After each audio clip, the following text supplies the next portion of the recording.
kind of records dating back kind of millions and millions of years, which showed that they actually created the first humans in a laboratory, and so the eye was actually designed by them.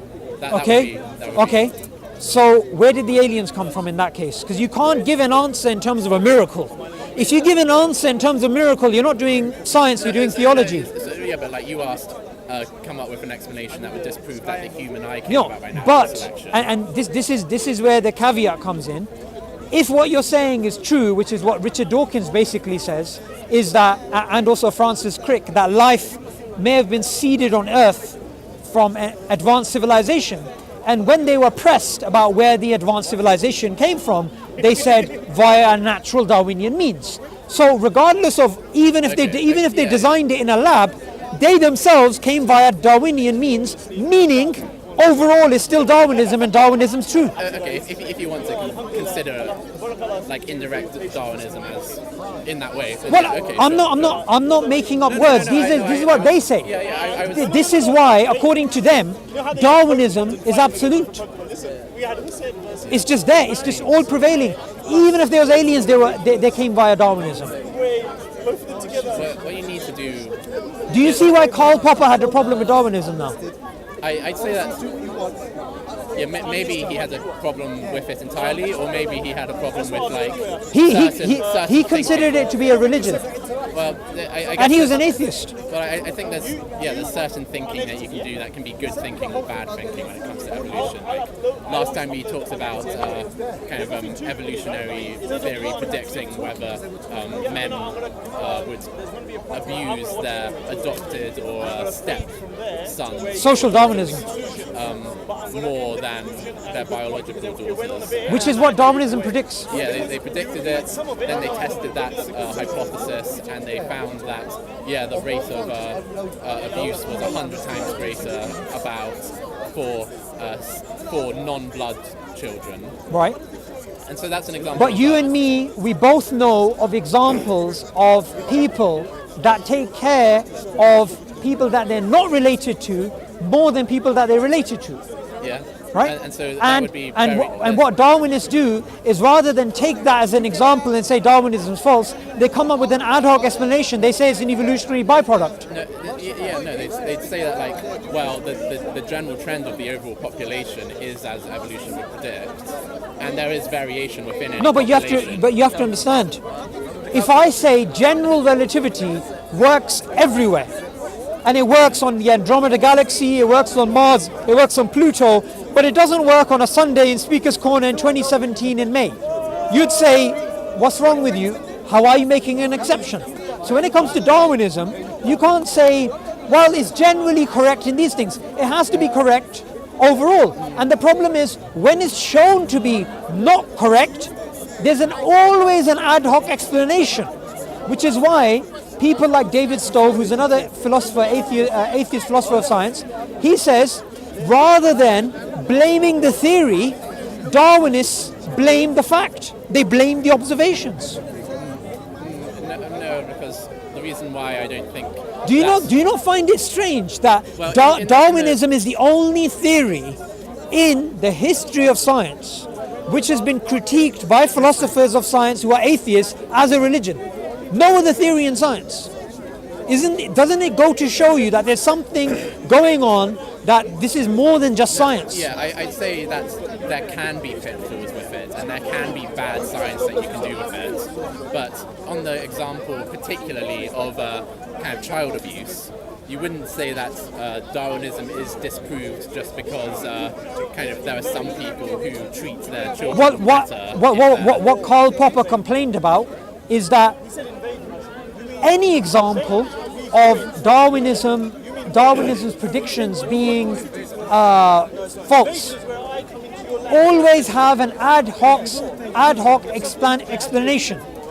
So they say, for example, that human beings, we should all of our sociological aspects of our behavior should be to help us survive and reproduce, which is why some Darwinian biologists and philosophers, they speak about how rape is a evolutionary mechanism for the losers who are trying to pass on their genes.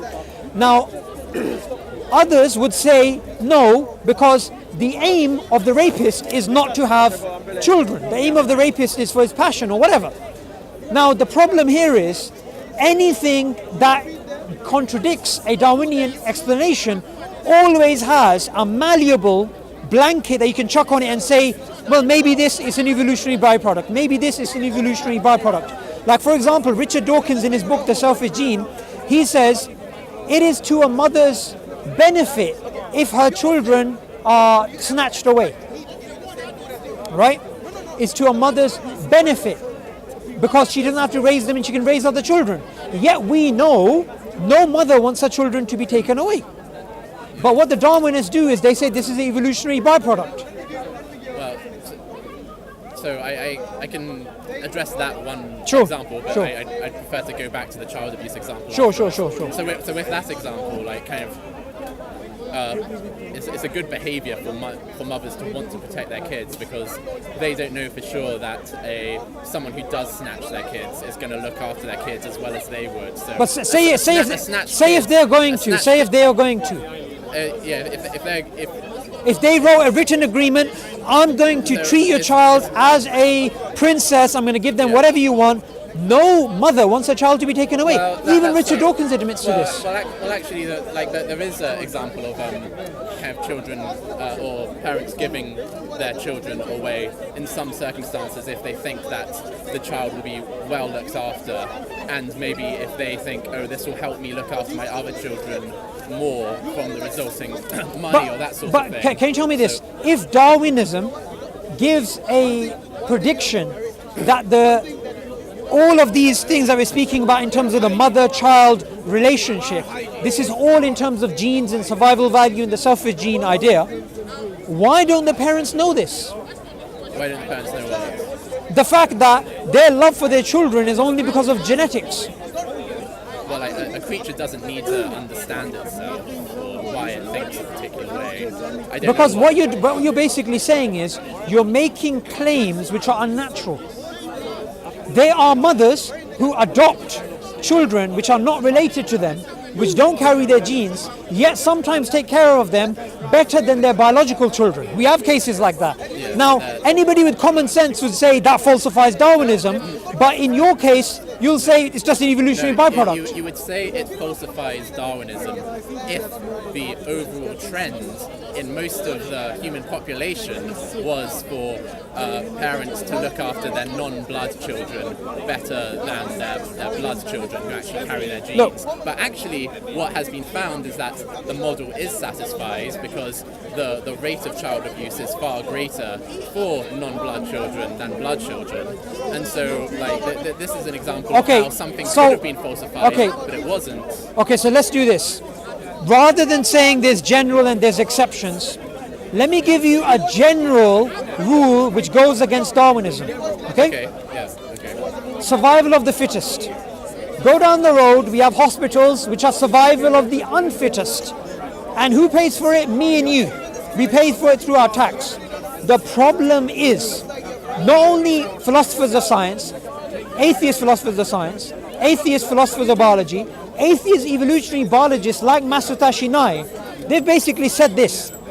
There's no difference between looking at something and saying God did it and looking at something and saying natural selection did it.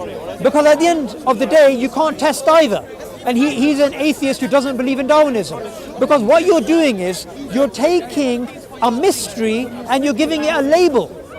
But me and you both know that survival of the fittest does not apply to hospitals, and NHS is the biggest recruiter in this country, the 5th biggest in the world, paid for by me and you every single time we buy coffee. That's survival of the unfittest, which is a general principle which goes against Darwinism.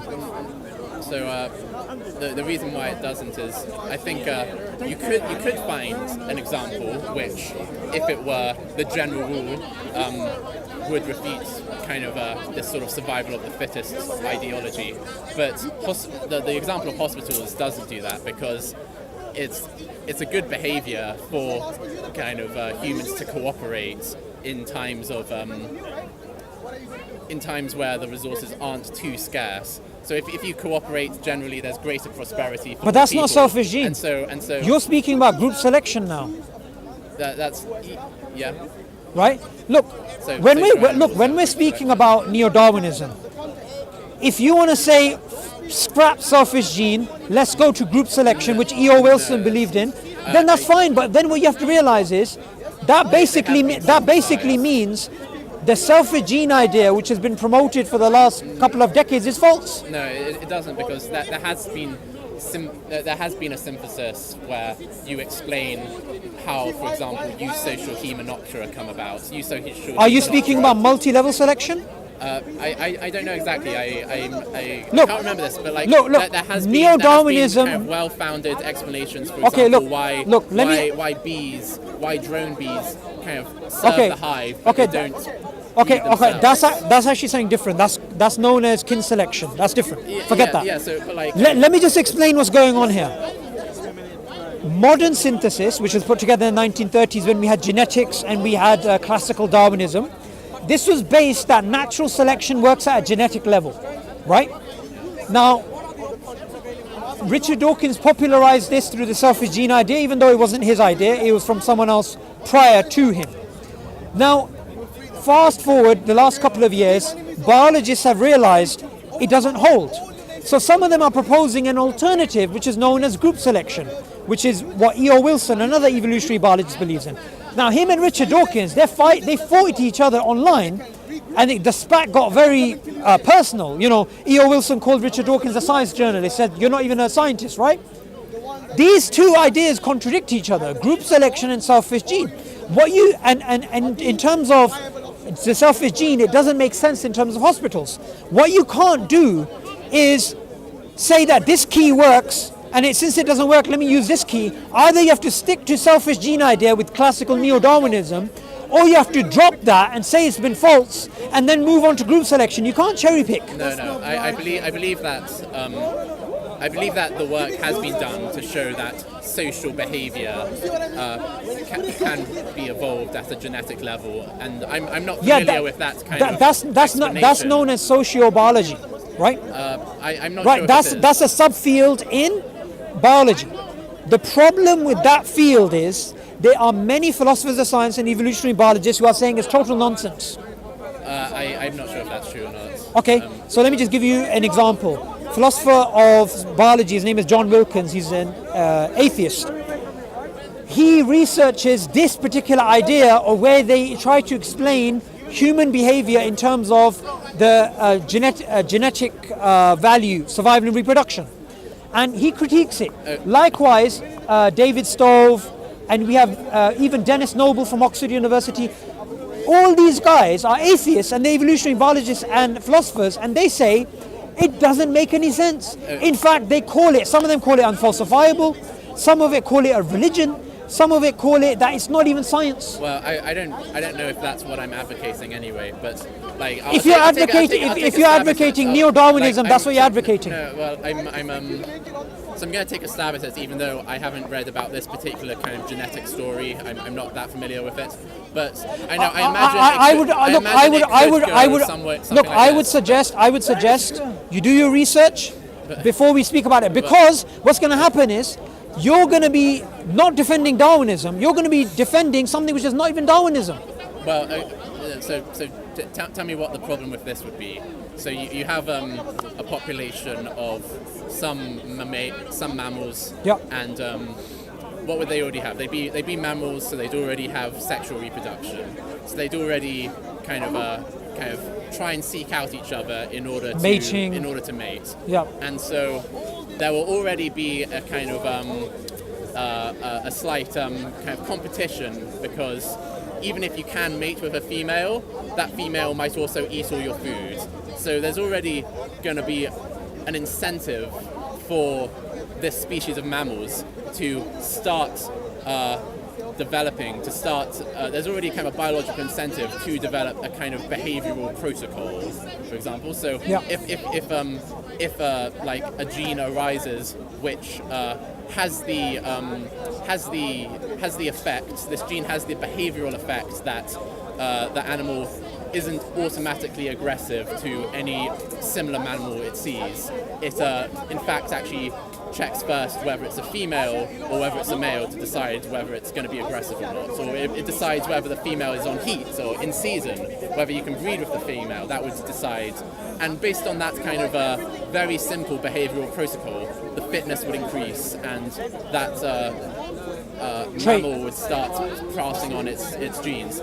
So like that and through kind of further development of these kind of behavioral protocols, that can lead and the broad behavioral protocol would end up being like kind of cooperate in situations where there's enough resources and it's kind of good, and then if there's not enough resources, like don't cooperate. Okay, so what you've explained there is perfectly consistent with kin selection and reciprocal altruism, right? Both of these, and also like just genetic no, development. These are genetic theories. Yeah. Kin selection and reciprocal altruism, they're genetic theories based on the selfish gene. So in terms of what you've said so far, it makes perfect sense. But if one of those mammals decides to help a mammal which it is distantly related to, rather than helping something which is closely related to, it falls outside of the remit of kin selection, and it falls outside of the remit of reciprocal altruism, say because it doesn't benefit, then that, your example falls apart. I'd agree that it would fall apart if in general the species behaved that way. If it was the general trend for the species to help kind of unrelated mammals over its kin, its children, its brothers, then I'd say, okay, this whole Darwinism thing, this whole kind of selfish gene, that's kind of, it's fallen out of favour. We've got really strong evidence against it. And I'd agree that would be strong evidence against it, but I don't think the hospital example is.